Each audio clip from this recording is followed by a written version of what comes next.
Nuestro lo que tiene es el punto de vista de combinar el medio ambiente con la exclusión. Es decir, peña que se queda a tirar en los barrios, en muchos sitios, inmigrantes sin curro, se queda machacada y ofrecer una alternativa que podría ser en un futuro la huerta dentro de la agricultura ecológica. Y en este caso pues tenemos nuestra cultura gitana del barrio de la Coma, que es una cultura muy machacada, muy jodida, y a nanas y nanos que están viniendo a nuestro centro, porque tenemos un centro de día, y nada, y estamos pues eso, transmitiendo esa labor que no son de la huerta, son urbanitas. Nosotros con los nanos del barrio veían un bicho y decían, qué bicho de mierda, qué asco, ¿sabes? Imagínate, no se van a poner a cultivar ni nada, pero poco a poco, ¿no? Dar vida a este parque, porque ahora hay un reto, ¿no? Si antes estamos defendiendo que no se comieran huertas, que Campanar ya van a empezar a construir, ya estoy viendo, y toda esta huerta que se han comido, hoy tenemos una que se ha protegido. Entonces, es paradójico, pero si defendíamos que no se construyera para que después no haya relevos, también es, yo creo que una responsabilidad de aquellos que hemos estado o han estado defendiendo que la huerta no se construya, ahora comerse un poco la bola y dar alternativas. Yo creo que la alternativa de ir introduciendo la huerta en la sociedad para ese cambio hacia donde habla la peña más de la huerta, que puede decir lo que es la huerta porque trabaja en ella, pues tiene que ser educativo en las escuelas, en los grupos. Bueno, pues entre Navarra, la vindrà Paterna, ells necessiten més terra per a cultivar xufa, van a fer un experiment, a veure si la terra de Paterna podria ser el mateix temps. Bueno, van experimentar el jau de juny i després, si això surt, l'horta de Paterna és una horta que està molt abandonada, doncs seria, no sé, si es pot bé, oferir-se-la als altres llauradors de Paterna per a que vegin que és un espai que sí que se pot revitalitzar i podria sortir, tenien alternatives que si no sols es cultivar taronges i ja està, que se podrien fer altres coses. Però l'horta és imprescindible l'aigua. I actualment en Paterna hi ha molts problemes de reg també, necessita l'aigua ve de la depuradora i tota la ribera del Túria, des de Vilamarxant fins a Campanar, ha sigut declarada parc natural, però no està molt clar el tema de l'aigua. Llavors, tenim un poc parlar, mirar projectes a parlar, no parlar, i després hauré de dir, i és imprescindible per a llaurar tindre l'aigua, viatjar aigua, llavors un poc per a veure com està la situació de l'aigua en un parc natural. Pasa eso, no sé cuándo y te digo, mira, este chatarrero no te pases llaurador y no vale la pena, y tú dius, bueno. I després pues, se van donar en compte de que el producte és un producte de prou qualitat, tu li dones un antisant que diu, hòstia, pues para este tinga més oli, tindràs raó. Després, saps? I així, pues sí que van veient que se pot fer agricultura ecològica, que en aquestes estructures on tu pots vendre-ho a bon preu, i dones el pamfleto, parles en ell, no? Pues sempre hi ha una relació. Cada vez, almenys, en el meu cas, la relació del llaurador no s'ha perdut, no? Perquè te coneixes del món, en términos de marcha almorzar, y tenía un poco de relación. Y al principio te ven como un bicho raro y después pues ya es un bicho raro, pero que, hostia, no será tan tonto este chiquete, ¿sabes? Pero ellos no cambian tampoco. Ellos han de hacer una cullita y luego pueden meter asignatura 20 años o 30 los que siguen y ellos, bum, bum, bum, ¿sabes? Ya.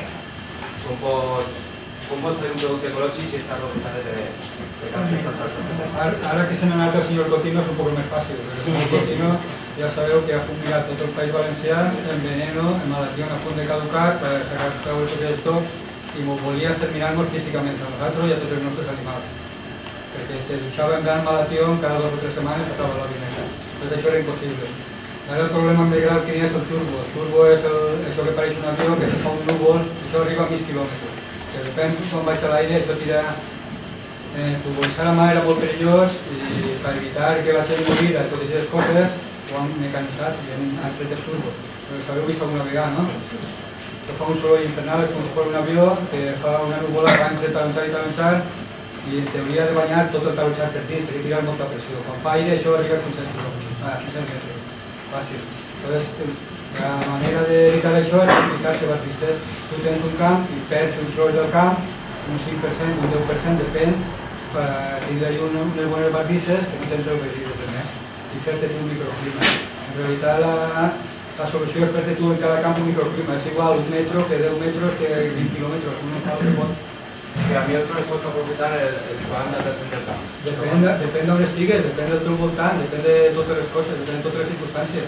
Tu en realitat, tu te fas una bardissa gran on no te fas ombra i on no regues. Després a les vores tu te pots quadrar, el camp té quatre orientacions, tu t'has de marcar on t'entra la llum, on t'entra l'àvia i on t'entra el verí dels demés. En funció d'això tu te'l tanques.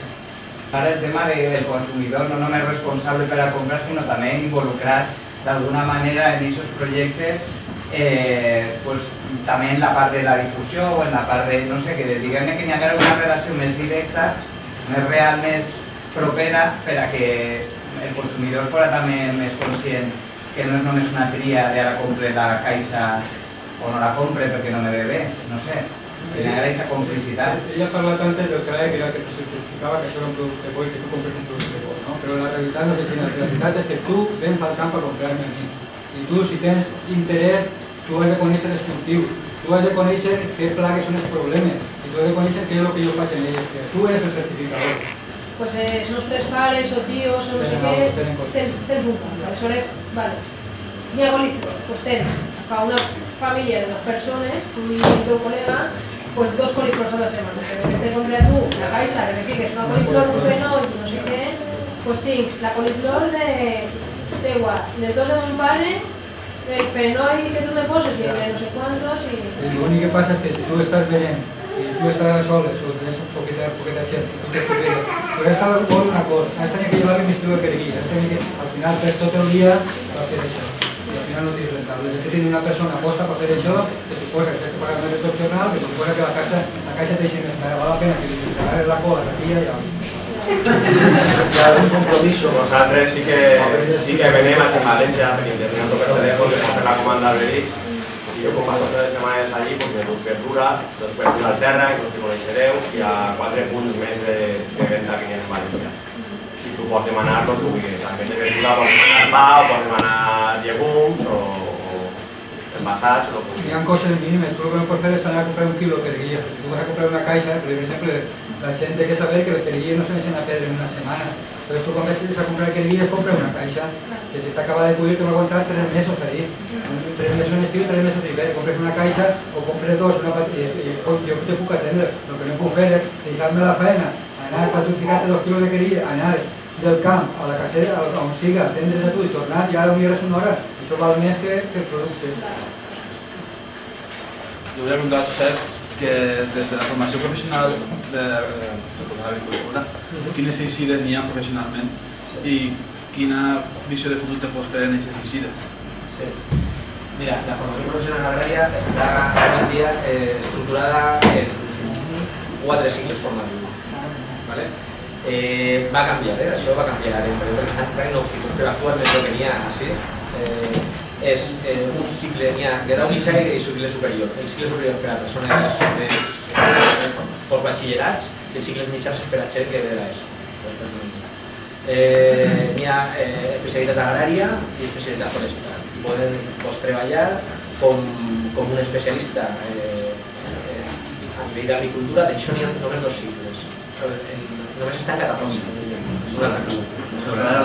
Per treballar al camp. El que és agricultura i un poc de ramaderia. I després estan els cicles de caire superior, de caire paisatgístic i mediambiental, més d'àmbit forestal. I això són els 2 superiors. I de grau mitjà n'hi ha uno de jardineria, uno d'agricultura i un altre de treballs forestals. N'hi ha aquests 3 actualment. Per el Ministeri d'Agricultura Ecològica, que estan fent en breu i que se canvien la reforma de l'EGO tots aquests cicles per a fer certificats nous i que n'hi ha un catàleg de títols un poc més ampli, però bàsicament això és el que hi ha. Les necessitats professionals són agricultura, liberisme, carrera d'explotació agrària i els altres forestals són més de treball forestal. El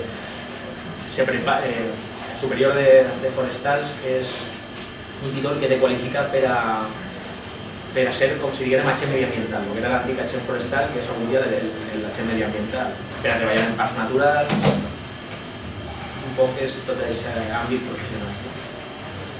És que tu dius, vale, jo estudio i me dono el títol, no? Però si tu vols saber de tomates, tu plantaràs un any, una llavor, i aquest any serà únic, o passarà qualsevol història. Tu necessitaràs per saber de tomates 14 o 15 anys. Per saber de querevilles... Sí, per saber de querevilles necessitaràs 14 o 15 anys. Per saber de cebes necessitaràs 14 o 15 anys. I necessites que passar per escoles. És que cada camp és un món, cada llaurador és un món, cada cosita de redaccions són ixes, i després tu deprens d'algú que sap. D'algú que no sap, no, tu d'un tècnic que deprens. Hi ha coses que són abstractes, com la sabó, com el rec, tu penses que la terra s'ha de treballar, això no és a ningú CD, això és una intuïció que no se deprèn, que se sap per si. Que evidentment el coneixement està ajudat de l'experiència i de l'observació en el camp, i això és, pensem en tots els sectors, no només en l'agricultura és molt important, en altres sectors també, vull dir, l'experiència d'un professional que ho ha iniciat en la terra, vull dir,